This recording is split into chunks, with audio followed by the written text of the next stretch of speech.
말씀은 누가 부활의 증인이 될까요? 라는 제목을 가지고 함께 말씀을 나누려고 합니다. 기독교에서 가장 중요한 절기는요, 부활절입니다. 부활절은 예수님께서 십자가에서 죽으시고 3일 만에 부활한 사건을 우리가 기념하는 것입니다. 그래서 예수님의 부활은 기독교 신앙의 핵심입니다. 예수님의 부활이 없으면 예수님을 믿는 우리는 완전한 죄사함과 또 부활과 영생을 얻지 못하기 때문에 그렇습니다. 기독교의 절기 중에서 가장 유명한 절기는 성탄절이죠. 예수님께서 태어나신 날을 기념하는 그러한 절기입니다. 성탄절은 기독교인 분들만 축제가 아니라 세상 사람들에게도 축제 같은 그런 절기였습니다. 하지만 이제는 아기 예수님의 탄생이 아닌 이젠 세속적으로 물든 휴일이 되고 말았습니다. 너무나도 안타깝지요. 그러나 성탄절보다 더 중요한 절기는 바로 이 부활절입니다.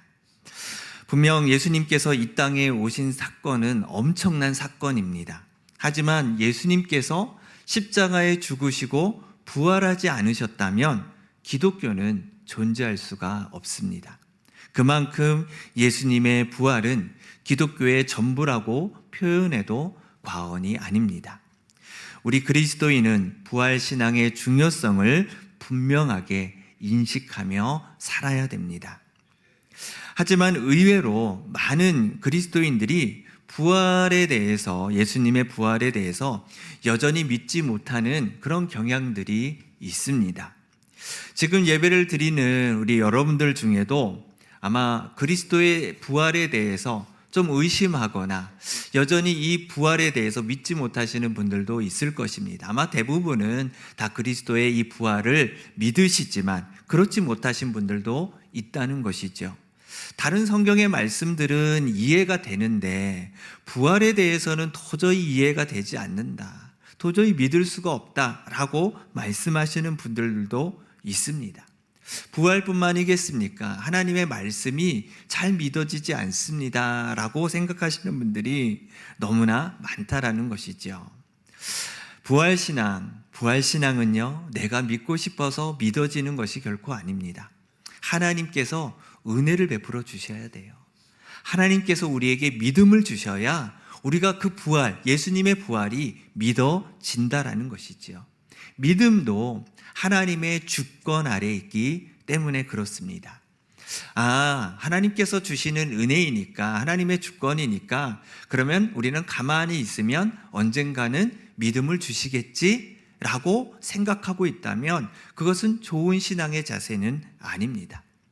예수님의 부활이 믿어지도록 기다리거나 가만히 있는다고 해서 우리의 신앙과 믿음이 생기는 것이 아니라는 거예요. 오히려 우리가 적극적으로 하나님 앞에 부활의 신앙이 믿어질 수 있도록 하나님 앞으로 더 나아가는 것이 건강한 신앙의 모습입니다. 성경의 다른 말씀들은 믿어지는데 부활의 사건은 믿어지지 않거나, 부활뿐만이 아니라 성경의 다른 말씀들도 잘 믿어지지 않는 분들이라면 오늘 말씀에 주목하시면 좋을 것 같습니다. 왜냐하면 부활의 현장에서 처음으로 부활하신 예수님을 만난 사람들의 이야기이기 때문에 그렇습니다. 그들이 어떻게 부활하신 예수님의 첫 증인이 되었을까요? 우리도 부활하신 예수님을 온전히 믿고 부활하신 예수님을 만나는 은혜가 오늘 예배 가운데에 있기를 간절히 소망합니다. 예수님께서 십자가에 달려 죽으신 날은 금요일 오후입니다. 그래서 교회에서는 성금요일로 우리가 이렇게 지키게 되지요. 이제 저녁 시간이 되면 이제 안식일이 시작이 되는 거예요. 안식일은 금요일 저녁부터 토요일 저녁 되기 전까지 안식일입니다. 안식일이 시작이 되면 그 어떤 일도 할 수가 없습니다. 일을 하면 죄를 짓게 되는 거예요. 그래서 예수님께서 십자가에 매달린 상태에서 안식일이 시작이 되면 예수님의 시체를 십자가에 그냥 그대로 두어야 됩니다. 안식일이 끝나고 나서야 예수님의 시체를 내릴 수 있는 거예요. 하루를 더 십자가에 매달려 있게 해야 되는 것이죠. 그렇게 되면 어떻게 되겠습니까? 예수님의 시체는 새들의 밥이 되는 거예요. 그러면 예수님의 시신이 훼손이 되는 것이죠. 마침 아리마대 사람 요셉이라는 사람이 십자가 처형을 내린 빌라도에게 예수님이 십자가에 돌아가시면, 죽으시면 그 시체를 달라고 부탁을 했습니다. 십자가 처형을 당하면 보통 금방 죽지는 않습니다. 하루 정도 지난 후에 죽게 됩니다. 하지만 예수님은 십자가에 달린 상태에서 돌아가셨죠. 사망하셨습니다.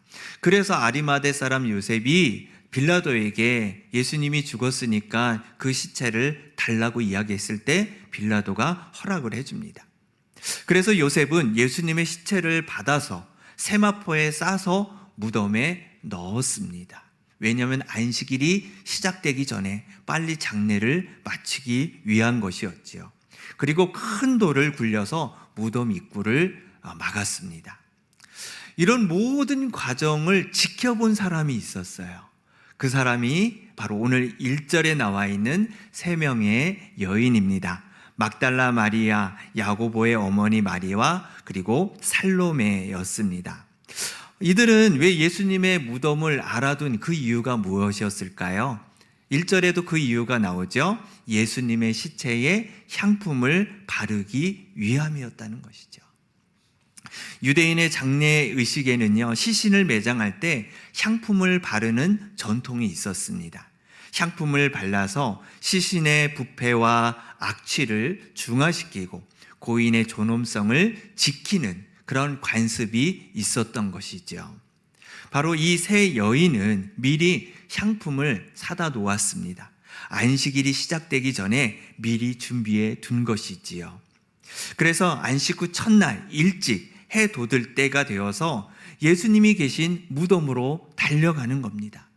향품을 가지고 예수님의 죽음을 애도하기 위해서, 또한 예수님에 대한 그 사랑과 그 존경의 마음을 담기 위해서 이 세 여인이 아무도 일어나지 않은 그 시간에 달려서 예수님의 무덤으로 향하고 있었습니다. 하지만 그들이 놓치고 있었던 것이 있었죠. 예수님께서 부활하신다라는 그 예상을 하지 못했습니다. 예수님이 부활하실 것이라는 사실 그 말씀을 믿지 않았던 상태였던 것이죠. 믿지 않았으니까 장례를 위해서 향품을 준비한 것이 아니겠습니까?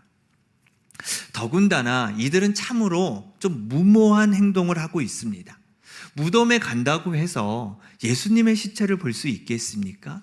예수님의 시체를 뭘로 막아 놓았습니까? 그 무덤을요? 큰 돌로 지금 막아 놓은 상태예요. 그 돌은요, 너무 무거워서 서너 명의 장정들이 겨우 움직일 수 있는 그러한 무겁고 큰 돌로 막혀져 있습니다. 이 세 여인이 달려간다고 해서 예수님의 시체를 볼 수가 없는 거예요. 그런데 이 세 여인은 예수님께 향품을 발라드려야지 라는 그 생각만 하고 있고 그냥 무작정 달려가고 있는 것입니다. 그러면서 오늘 본문에 이렇게 이야기합니다. 3절 말씀에요. 누가 우리를 위하여 무덤 문에서 돌을 굴려 주리요. 누가 우리를 위해 무덤 문을 굴려줄 수 있을까? 그냥 그런 걱정과 그런 바람을 가지고 지금 가고 있는 것입니다. 우리를 위해서 무덤 문을 누가 좀 열어주었으면 좋겠다. 지금 그런 마음으로 지금 달려가고 있는 것입니다. 솔직히 저는 이 여인들과 함께 있었다면요, 이들의 행동에 저는 반대했을 것입니다. 예수님의 시체에 향품을 발려드리는 것, 그건 좋지요. 그건 오케이입니다. 찬성입니다. 하지만 새벽에 무모하게 달려가서 돌문이 닫혀 있는데 그것을 바라고 있다라는 것은 비현실적인 것이죠. 현실적이지 못한 것입니다. 누가 그 문을 열어두었겠습니까? 그 무덤을 열지 말라고 큰 돌로 지금 막아놓은 것입니다. 또한 마태복음에는요, 경비병들이 무덤을 지키고 있었다 이렇게 기록하고 있습니다.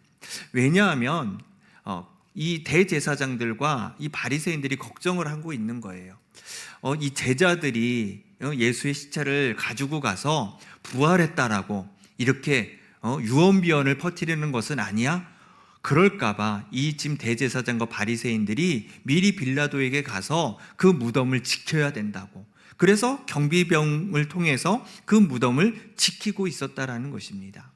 그런 상황인데 어떻게 이 여인들이 그냥 무작정 무덤을 향해 달려갈 수 있느냐는 것이죠. 너무나도 현실을 파악하지 못하는 이 여인들이었습니다.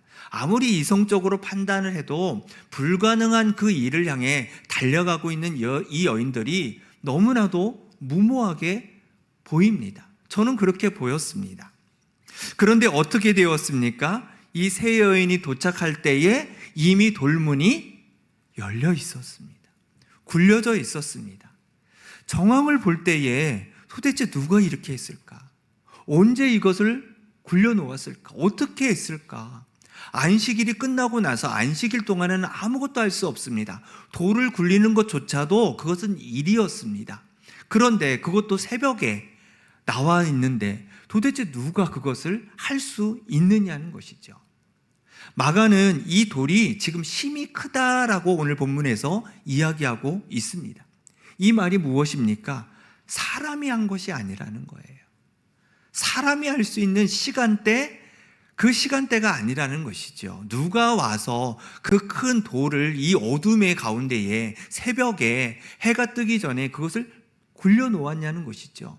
불가능한 일이라는 것입니다. 이것은 하나님의 능력이 아니면, 하나님이 하시지 않으면 그 돌을 그 시간대에 굴릴 수 있는 그러한 모든 정황은 없다라고 말하고 있는 것이죠.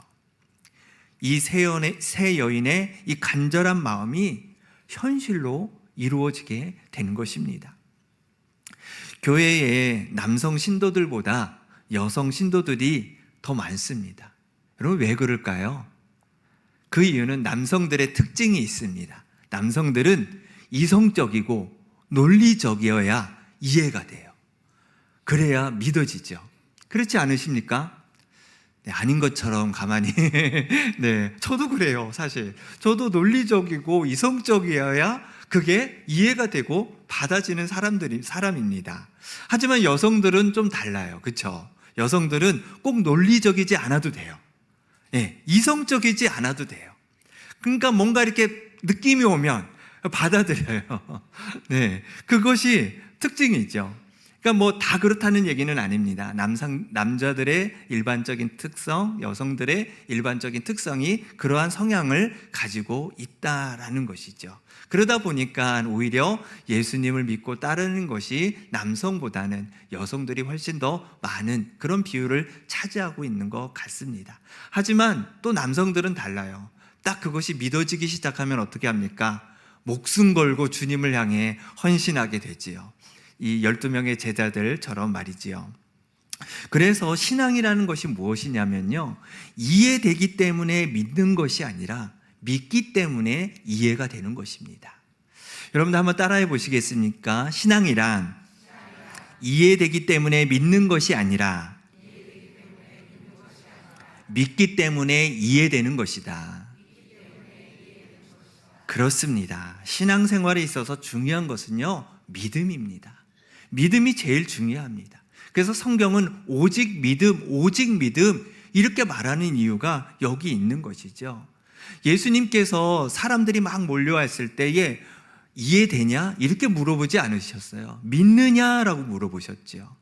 믿음이 중요하기 때문에 예수님께서도 이 모든 것이 논리적으로 이해가 되니? 이해가 안 되죠. 그러니까 믿느냐? 이런 상황과 현상을 네가 믿을 수 있느냐? 그 믿음을 보시기 위해서 물어보시는 것입니다. 하나님의 말씀은 이해가 아닌 믿음으로 역사한다는 사실을 여러분들 믿으시기를 바랍니다. 그렇습니다. 드디어 세 여인은 무덤으로 들어갑니다. 거기에는 흰 옷을 입은 한 청년이 앉아 있는 것을 보고 여인들이 깜짝 놀래게 되지요. 보통 이 흰 옷 입은 천사, 미리 말했네요. 청년을 천사라고 보통 우리가 이야기를 합니다. 이 천사가 6절에 이렇게 말씀을 하고 있습니다. 놀라지 말라. 너희가 십자가에 못 박힌 나사렛 예수를 찾는구나. 그가 살아나셨고 여기 계시지 아니하니라. 보라, 그를 두었던 곳이니라. 이렇게 말하고 있습니다. 천사가요, 지금 놀라운 소식을 전해주고 있습니다. 바로 그가 살아나셨다. 예수님이 살아나셨다.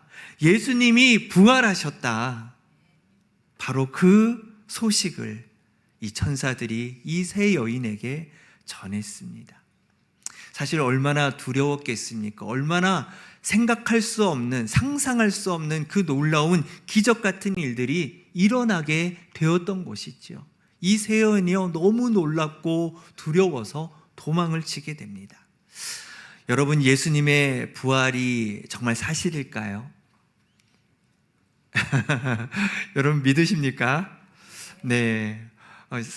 예수님의 이 부활에 대한 이 부활의 증거들이요, 사실 굉장히 많이 있습니다.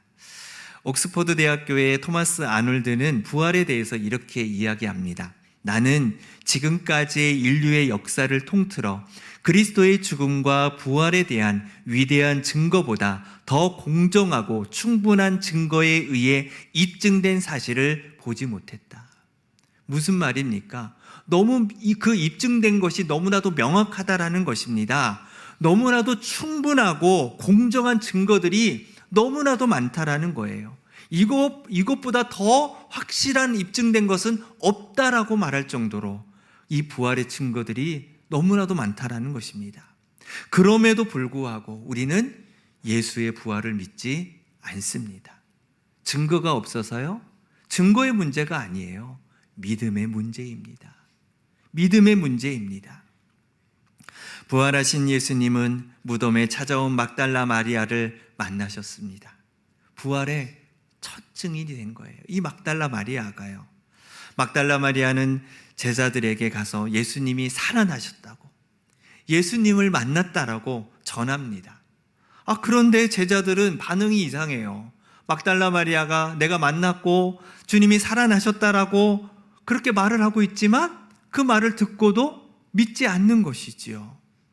부활의 증인이 있는데도 안 믿는 겁니다. 증거가 충분한데도 안 믿는 겁니다. 무엇 때문에요? 믿음 때문에 그래요. 문제는 믿음이라는 거예요.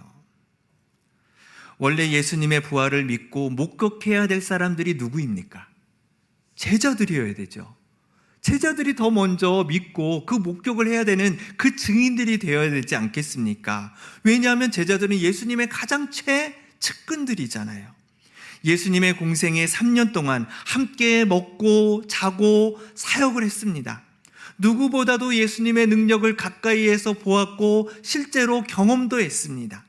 누구보다도 하나님의 나라의 그 복음의 말씀, 진리의 말씀을 그 누구보다도 더 많이 들었고, 더 많이 해석해 주셨고, 더 많이 이해했고, 더 많이 믿어지는 역사가 그들 마음속에 있었습니다. 그런데 이 제자들은 처음부터 예수님과 함께 하지 않았습니다. 예수님이 잡히시던 그날 로마 군사들에 의해 잡혀갈 때에 모든 제자들은 다 도망쳤습니다. 예수님께서 십자가에 매달리신 그 현장에도 제자들은 없었습니다. 유일하게 요한만 있었죠. 그리고 예수님께서 부활할 것이라고 말씀하셨음에도 불구하고 예수님의 무덤에 찾아간 제자들은 그 누구도 없었다는 것입니다. 하지만 예수님의 그 십자가 처형 때부터 예수님의 부활하는 그 현장까지 본 사람들이 있었습니다. 바로 이 여인들이었지요. 예수님의 십자가의 그 처형의 그 현장에서도 이 여인들은 있었습니다. 안식 후 첫날 첫 시간에 예수님의 무덤에 찾아간 사람들도 이 여인들이었습니다. 예수님의 부활의 증인이 된 사람들도 바로 이 여인들이었습니다. 당시 고대 근동 지역의 여성들의 위치는 어떠했을까요? 남성 우월주의의 그런 사회였기 때문에 여성은 사람 취급을 받지 못했습니다. 종이나 동물에 비유될 정도로 하층민이었고요, 소외된 사람들이었고요, 인권이 없던 그런 여성들이었습니다. 특히 부활의 예수님을 만난 막달라 마리아, 이 여인은 7 귀신이 들린 여인이었습니다. 한마디로요, 그 당시에 귀신이 들린 사람을 미친 사람이라고 그랬어요. 한마디로 미친 여자였어요. 누가복음에는요, 막달라 마리아가요, 죄 많은 여인이라고 말하고 있습니다. 유대법에 의해 죄인 취급을 받았던 사람이 바로 이 막달라 마리아였다는 거예요. 그 누구도 알아주지도 않았던, 요즘 젊은 사람들의 용어로 쓰자면 인싸가 아니라 아싸였습니다. 아웃사이더였어요. 하지만 이 여인이 예수님의 부활의 첫 증인이 되었습니다. 어떻게 이런 일이 일어날 수 있었을까요? 제자들은요, 예수님이 잡히고 나서 그들은 두려움에 빠졌습니다. 그들은 모두 희망을 놓아버렸습니다. 슬픔에 빠져 있었습니다. 예수님에 대한 믿음을 잃어버리고 있었습니다. 그들은 아무것도 하려고 하지 않았습니다. 하지만 여인들은 예수님이 죽으셨지만 예수님을 끝까지 섬기려는 마음이 있었습니다. 두려움 속에 있었지만 진심으로 예수님을 사랑하고 존경하며 마음을 잃지 않았습니다. 예수님을 향한 사모함과 그 행동이 결국 부활의 예수님을 만나게 된 것입니다. 주님만 바라보고 있었던 거예요. 여러분, 우리의 모습은 어떻습니까? 우리의 모습은요, 우리의 모습은 제자들의 모습입니까? 아니면 이 여인들의 모습입니까? 예수님의 부활이 믿어지지 않는다고 제자들처럼 가만히 있는 것이 아니라 여인들처럼 주님 앞으로 나아가야 됩니다. 가만히 믿어지기를 바라는 것이 아니라 주님의 부활이 확실히 믿어질 때까지 주님을 찾고 주님께 간구하고 주님께 우리의 마음을 드릴 수 있어야 됩니다. 마태복음 11장 12절에 지금까지 천국은 침노를 당하나니 침노하는 자는 빼앗느니라 말씀하고 있습니다. 무슨 말씀입니까? 천국을 차지하기 위해 힘쓰는 자가 천국을 차지한다는 말씀이에요. 예수님의 부활을 믿고 싶다면 믿음을 달라고 주님 앞에 간구해야 됩니다. 예수님 앞에 간절한 마음으로 찾아온 사람들은요, 모두 예수님의 능력을 경험했습니다. 예수님의 은혜를 입게 되었습니다. 하지만 논리적으로, 이성적으로 판단했던 바리새인들과 서기관들, 그들은 아무런 은혜를 받지 못했습니다. 예수님은 오히려 그들은 하나님의 가족이 될 수 없다라고까지 말씀하셨습니다. 소극적으로 가만히 하나님의 말씀이 믿어지기를 기다린다면 부활이 믿어질 수가 없습니다. 하지만 간절한 마음으로 믿음을 구하면 부활의 은혜를 경험하게 될 줄로 믿습니다. 예수님의 부름을 받아 제자가 되었다고 예수님의 부활을 믿는 것이 아닌 것처럼 교회의 목사가 되었다고, 직분자가 되었다고, 신앙의 연수가 많다고 부활이 믿어지는 것이 아닙니다. 직분이 없어도 주님을 믿으려는 그 마음과 주님을 향한 그 열정과 마음을 다해 주님께 헌신하고자 하는 그 마음, 힘써 주님을 섬기려고 하는 그 마음이 있는 사람들에게 주님의 부활이 믿어질 뿐만 아니라 부활의 증인으로 살아가는 은혜가 임하게 될 줄로 믿습니다. 여러분들에게 주님의 부활이 나의 부활이 되어서 영적인 체험과 은혜가 있으시기를 주님의 이름으로 축원을 드립니다. 이 시간 함께 기도하겠습니다. 우리 함께 기도하실 때에 하나님, 부활이 믿어지